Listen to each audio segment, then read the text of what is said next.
a 92-year-old toothless and eccentric old lady who secretly steals chocolate from her obese daughter-in-law, her equally eccentric best friend with an imagination running wild who sends letters with made-up stories to complete strangers and who steals the Paris phone directory from the French embassy in Mexico in order to find more new victims with illustrious names. A retirement home run by a strange sect where the two ladies end up and where the residents, all equally bizarre characters, live in small bungalows designed like a poisonous mushroom, like a lighthouse, a birthday cake, or an Egyptian mummy. A murder in this retirement home, a hunger strike by the old ladies, the search for the Holy Grail, and a climate catastrophe of global proportions. If this has raised your interest, then stay with me for this book review. If not, pity for you. You may miss out one of the most fascinating literary discoveries that I have made during the past 1 or 2 years. Hello and welcome to my channel Polyglot Reading. My name is David and I'm here to talk about books that I've read in English, German, Italian, Yiddish or French and that I would like to share with other readers in these languages. Today I would like to introduce you to a book by an author I only recently got to know thanks to a recommendation by Heather from the channel Heather Reads. It's the novel The Hearing Trumpet by Leonora Carrington, published in 1976, and Heather has also made a video about this novel. I will provide the link in the description below, but I'm not duplicating her review but giving my own impressions of that book. Before I talk about the book, I think I need to tell you a little bit about the author. I personally had never heard of Leonora Carrington before. The name meant nothing to me, but as it sometimes happens on BookTube, there was so much enthusiasm in Heather's review that I became rather curious and I listened to the English audiobook version and I got so infected by this novel that I listened to it a second time and I bought the German translation for my wife, and in the meantime I got hold of every other publication by Leonora Carrington.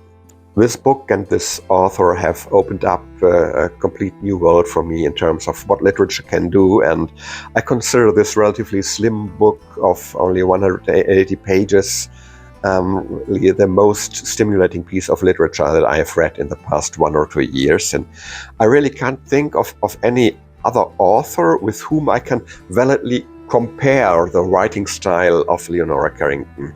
I really do consider her to be a one-off in English literature in the best sense of this word. Before I talk about the novel, I think I should tell you a little bit more about the author.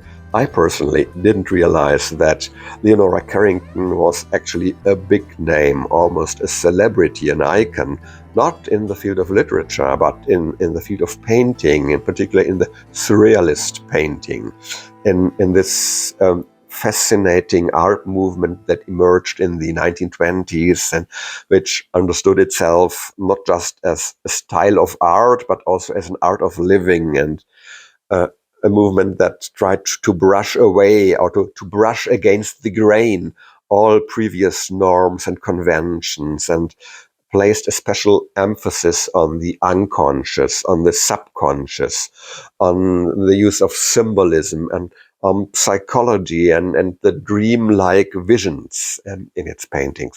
This movement of surrealism invented a completely new pictorial language with objects and scenes very unusually modified and altered and presented in bizarre deformations and combinations, which at first glance sometimes seem amusing, sometimes funny, sometimes silly, and sometimes threatening, often as if they come from a distorted dream world in which all the conventional laws of logic do not apply, and which we are also unable to put into clear words after waking up.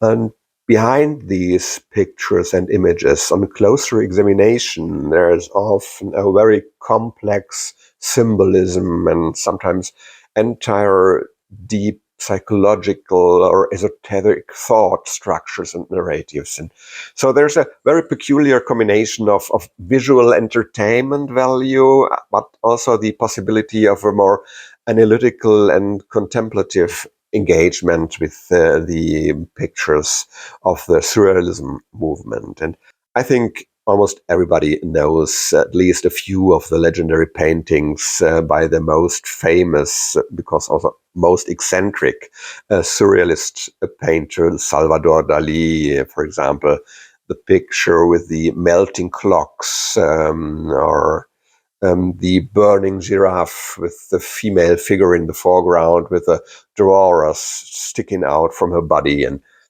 why am I telling you this? I'm telling this precisely because Leonora Carrington was one of the very great and extremely productive painters of Surrealism, with her very own, very unique and impressive symbolic language. And she was a painter who played in the same league as Salvador Dali or as Max Ernst, with whom she was also involved for a time. And I will show you a few snippets of her paintings in the left and right corner. But also as kind of an artistic finger exercise, Leonora Carrington also wrote a series of short stories and this one novel. And in these stories and in the novel, she also incorporates precisely these elements of surrealism into the narrative and into the writing style. The superficially weird and whimsical, entertaining elements, which follow their own compelling logic with multiple layers of meaning that reach deep into the psychological, philosophical, mythological, and religious, and never losing sight of the suspense and of entertainment value. And that's what makes this book so appealing, that it can be read on several different levels. So, in a nutshell, a unique literary treat for those who venture to get involved in this very special world of Leonora Carrington. And with so many symbolic and historical and mythological allusions and cross-references beneath the surface, that you could spend months going down all these fascinating rabbit holes. So, a long introduction. If you've stayed with me this far, I will share with you a few key elements of the plot so that you can get an idea of whether this novel is something for you. The story is told in a first-person perspective of the protagonist, Marian Leatherby. Marian is an elderly lady, or it would be better to say an old lady of 92 years. But she's an old lady who has remained mentally very fresh and crisp and witty and quick on the trigger, who lives with her cats in a small bedroom in the house of her son, together with her daughter-in-law and her grandson, all of them unsympathetic and nasty egoists. Marian is toothless, so she prefers to live on mashed vegetables, on port wine, and on softened chocolate, which she steals from the secret hiding places of her stingy and obese daughter-in-law. She is still spry and always on the move, and she sweeps out her room regularly every Thursday, and she collects the brushed hair of her cats in jars to knit herself a jumper, and she regularly visits her slightly younger friend Carmela. Carmela is a lively woman in her mid-80s with a flaming red wig, and she loves black cigars, and her main hobby is to pick out people with interesting names from Paris address book that she stole from the French embassy in Mexico. And she makes up fictitious CVs for these people, and she invents hobbies for them, and then she's sending them letters with some little presents linked to these invented hobbies, and also telling them the most adventurous hoax stories about her own life. So far, so idyllic and harmless, perhaps a little quirky, but not yet earth-shattering. But we are only on page 5 of the novel so far. Things change one day when Carmela has a special gift for the somewhat hard of hearing Marion, namely an old-fashioned hearing trumpet. And Marion now uses this hearing trumpet to eavesdrop on her family, and she learns, to her great horror, how embarrassing and unbearable they find her, and that they are going to send her away to an old people's home in a few days' time. So in short, Marion can't really prevent any of this, and so she does end up in an old people's home, but it is a very special kind of facility. This old people's home is actually a park where about 10 old ladies are living, each in her own bungalow, and these bungalows are very individually designed. So, as a lighthouse, as a toadstool, as a birthday cake, a boat, a railway carriage, an Egyptian mummy, and so on. And the home is run by a very dubious couple, Mr. and Mrs. Gambit, who appear to belong to an obscure Christian sect, and according to whose principles the home is run. So all the residents have to submit to regular exercises, labors, and retreats, all of which serve the work of inner Christianity. And these retreats and these exercises range from potato peeling to meticulously choreographed silly movements accompanied by Mrs. Gambit on the harmonium. And all the residents of this home are just as weird and eccentric as Marion and her friend. So there's a former painter who paints several rolls of toilet paper any day with watercolors. There is a French marquise who recounts her adventures as commander of a tank division in northern Africa during World War II. And there's a short-tempered spiritualist and a nymphomaniac who, despite her old age, considers herself the most beguiling Venus under the sun and constantly pursued by love-struck men, and so on. In the dining room of this home, there hangs a mysterious portrait of a winking nun.